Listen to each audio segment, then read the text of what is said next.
Hi guys, very good morning to one and all. This is Trading Twilight and I am Ankita Agnihotri, and today we have huge gap up on Wednesday. So after expiry, Nifty is ready to move on the upside and it is ready to give a buy on dip. So 24,980 above, it's a buyable dip. So I just looking for this opportunity for the buy for 2580 and 90. This would be your target, and this is leading just because of IT sector, and I'm not looking for bearishness below this day low. I can see bearishness for the target of like a very low, like a gap filling we can see.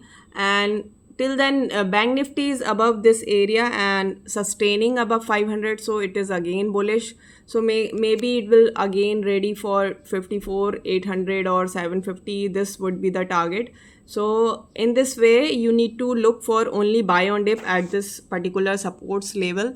So and banking sector like SBI is leading today. So go for the buy on dip so you can make a beautiful profit above these level which I have shared with you, which is showing on your display.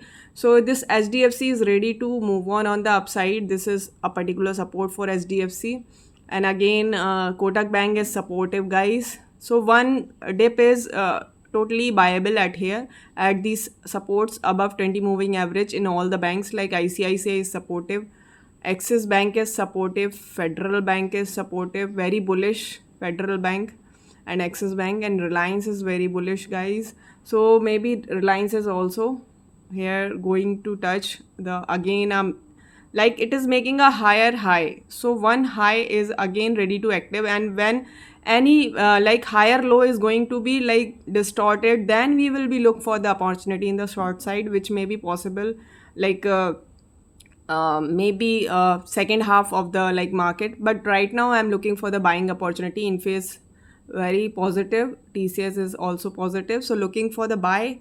It makes you profitable today, and it's making sense. If Nifty really wants to go on the downside, so